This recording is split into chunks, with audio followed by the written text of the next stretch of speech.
देखिए, झारखंड में India block में तमाम ड्रामेबाजी के बाद अंतोगत्वा राष्ट्रीय जनता दल जो है वो 6 सीटों पर तैयार हो गई है और 6 सीट पर जो प्रत्याशी चुनाव में उतरेंगे उनके नाम की सूची भी झारखंड के जो प्रदेश अध्यक्ष हैं आरजेडी की उन्होंने जारी कर दिया है। पूरी खबर आपको हम बताने जा रहे हैं। स्वागत है आप सभी का द बिहार टॉप में। मेरा नाम उदीप तारण है। झारखंड असेंबली इलेक्शन यानी झारखंड का विधानसभा चुनाव 20-25 दिनों का समय बचा है। खींचातानी चल रही थी जेएमएम यानी झारखंड मुक्ति मोर्चा जो हेमंत सोरेन की पार्टी है, कांग्रेस और आरजेडी के बीच। देखिए, 81 सीटों का जो चुनाव होता है उसमें 70 सीटों पर पहले ही हेमंत सोरेन ने दावा ठोक दिया था।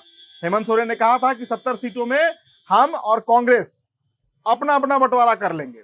11 सीटें बची हुई थी, जिसके बाद तेजस्वी प्रसाद यादव जो है वो थोड़ा बागी होने का प्रयास कर रहे थे, विरोध कर रहे थे। मनोज झा ने यहां तक कह दिया कि अगर सोमवार यानी कल सुबह तक हेमंत सोरेन स्पष्टीकरण नहीं देते हैं और मन मुताबिक सीटें नहीं देते हैं तो 20 से 22 सीटों पर आरजेडी झारखंड में अकेले चुनाव लड़ जाएगी। इस बात का दावा किया जा रहा था, लेकिन सारी बातें हवा हवाई हो गई। टाए टाए फिस हो गया आरजेडी का। पिछले 2019 में जो विधानसभा हुआ था उसमें 7 सीटों पर लड़ने वाली राष्ट्रीय जनता दल 2024 के झारखंड असेंबली इलेक्शन में विधानसभा चुनाव में मात्र 6 सीटों पर तैयार हो चुकी है।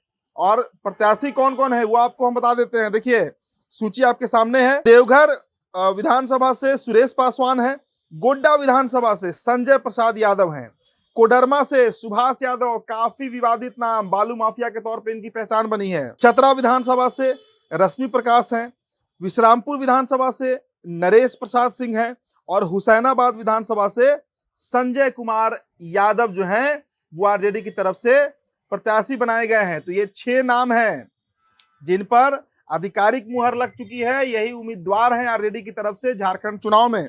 अब देखिए, आरजेडी ने अपने 6 सीटों पर उम्मीदवारों के नाम का ऐलान कर दिया है और इसमें कोडरमा सीट पर जेल में बंद बालू माफिया सुभाष यादव को टिकट दिया गया है, जो सबसे विवादित है। सुभाष यादव बालू माफिया के तौर पर उनकी पहचान है। दबंग बाहुबली कई तरह के उन पे केसेस भी चल रहे हैं और फिलहाल वो जेल में बंद है।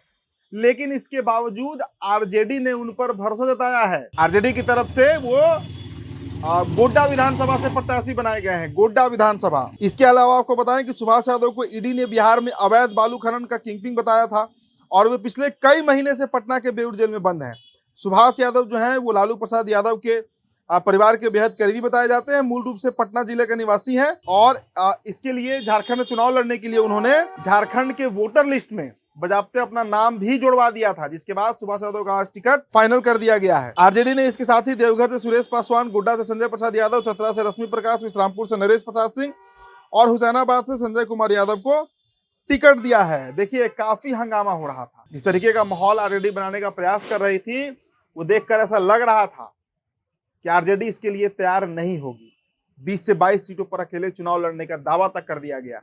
कहा गया कि अगर हेमंत सोरेन नहीं मानते हैं, नहीं झुकते हैं तो इसका परिणाम बहुत खराब होगा।